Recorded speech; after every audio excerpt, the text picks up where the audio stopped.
Hello everyone, welcome to the Nexus Academy to develop the passion of learning. This is the fourth video of Light. In this video, we are going to discuss about the numericals related to this chapter. इस chapter से जुड़े जितने भी numericals हैं उसके बारे में discuss करने की कोशिश करेंगे। आइए सबसे पहले जिस चैप्टर से जुड़े जितने भी इंपॉर्टेंट फार्मूलाज हैं उसके बारे में डिस्कस करते हैं।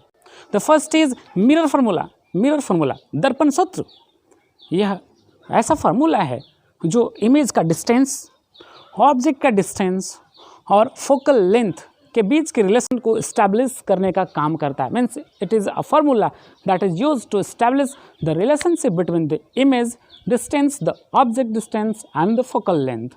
Mathematically, it is represented as 1 by v plus 1 by u is equal to 1 by f. Yes, where v is the image distance, u the object distance and f, small f, that is the focal length. Yes. अब बात आती है कि जो distance हम लोग major करेंगे उस डिस्टेंस को बेस कहाँ से लिया जाएगा। The point to be noted is that the distance are always measured from the pole of the mirror. यानी जो भी डिस्टेंस है, चाहे वो इमेज का डिस्टेंस हो या ऑब्जेक्ट का डिस्टेंस हो या फोकल लेंथ हो, आपको हमेशा जो है बेस मान किससे लेना है, तो बोलेंगे पोल को लेना है। जो मिरर का पोल होगा उसे आपको बेस कंसिडर करना है, उसके बाद डिस्टेंस को मेजर करना है। Now let us move to the next formula, that is magnification formula.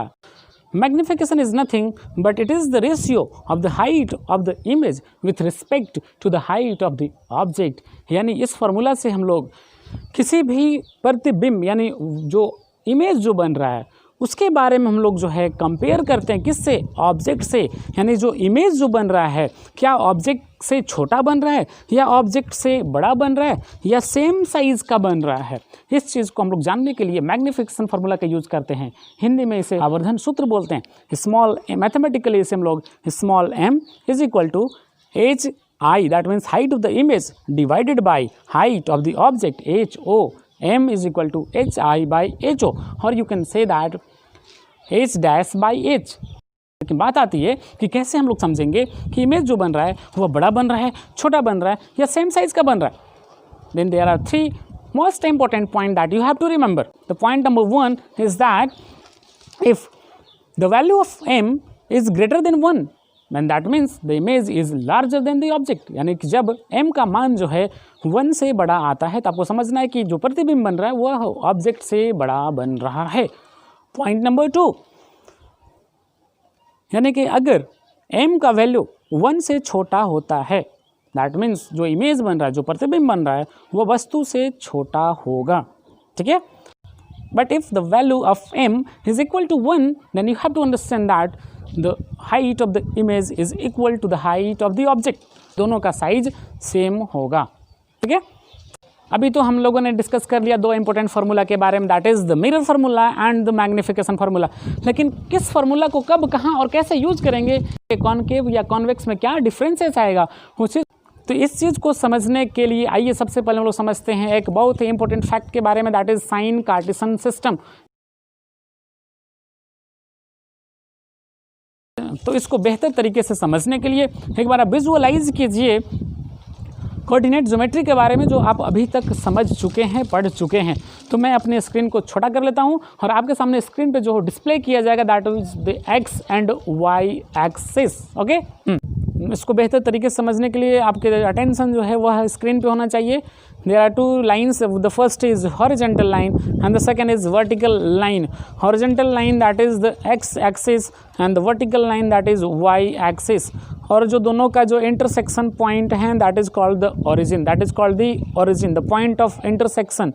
and दोनों line यानी x-axis और y-axis दोनों एक दूसरे को जहाँ प्रतिच्छेदित करते हैं उसे हम लोग बोलते हैं origin। ठीक है। अब देखिए बात आती है कि x-axis पे अगर आप लेफ़्ट साइड की ओर मूव करते हैं, लेफ़्ट साइड की ओर अगर आप मूव करते हैं तो वह नेगेटिव साइन को इंडिकेट करता है, यानी कि -1, -2, -3 and so on. X axis के अगर ओरिजिन से राइट साइड की तरफ मूव करते हैं तो वह आपका पॉजिटिव साइन होगा, दैट पॉजिटिव वैल्यू देगा, +1, +2, +3 and so on. Similarly Y axis की अगर बात करते हैं तो अगर आप ओरिजिन से एबव मूव करते हैं, ऊपर की ओर जाते हैं तो पॉजिटिव साइन इंडिकेट करता है, और अगर नीचे की ओर डाउनवर्ड मूवमेंट अगर दिखाते हैं आप वाई एक्सिस पे, ओरिजिन से नीचे की ओर मूव करते हैं तो नेगेटिव साइन को इंडिकेट करता है, that is negative -1 -2 and so on. यानी बेस आपका क्या है बोलेंगे, that is the origin. Similarly मैं इसको यहाँ से स्क्रीन से हटाता हूँ और आपके सामने अब मिरर आएगा, चाहे वह कनकेव मिरर हो या कॉन्वेक्स मिरर हो, दोनों का कंसेप्ट बिल्कुल सेम होगा। अब आपके सामने स्क्रीन पे जो है एक कनकेव मिरर लिया गया है। कनकेव मिरर में जो आपका पोल जो दिख रहा है दैट इज़ द बेस, जहाँ पे जो आपका कोऑर्डिनेट ज्योमेट्री में जो आपका ओरिजिन इंटरसेक्शन पॉइंट को ओरिजिन बेस माने थे, ठीक उसी प्रकार हम लोग मिरर में पोल को बेस मान करके क्वेश्चन को सॉल्व करने की कोशिश करेंगे।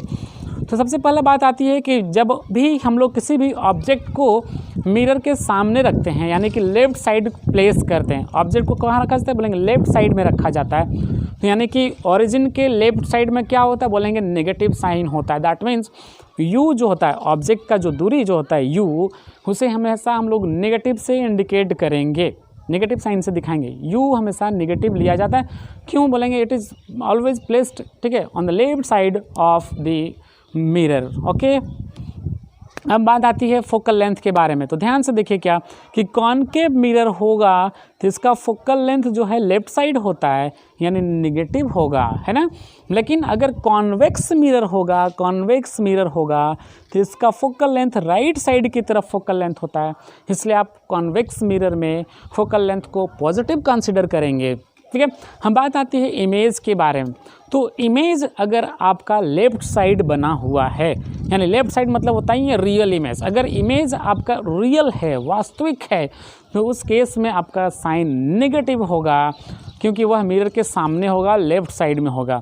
लेकिन अगर इमेज जो है वह मिरर के राइट साइड होगा, यानी बिहाइंड द मिरर होगा, यानी कि क्या बोलेंगे, वह राइट साइड होगा, तो पॉजिटिव कंसिडर करेंगे, यानी वर्चुअल इमेज के लिए पॉजिटिव साइन लेंगे और रियल इमेज के लिए नेगेटिव साइन लेंगे। मेरे ख्याल से यहाँ तक आपको समझ में आ चुका होगा। अगर नहीं भी आया होगा तो वीडियो को एक बार रिप्ले करें, रिवर्स करें और फिर से ध्यान से सुनने की कोशिश करें। फिर भी ना आए तो कमेंट सेक्शन में ज़रूर से ज़रूर मेंशन करें, so that I can solve that problem. Okay, ना सो डियर स्टूडेंट, आज का वीडियो यहीं पे समाप्त करते हैं। नेक्स्ट वीडियो में हम लोग इससे जुड़े जितने भी इंपॉर्टेंट न्यूमेरिकल्स हैं उसको सॉल्व करने की कोशिश करेंगे और आप खुद से भी सेल्फ प्रैक्टिस करें। तो मिलते हैं अगले वीडियो में। Till then have fun, bye bye, see you in the next video.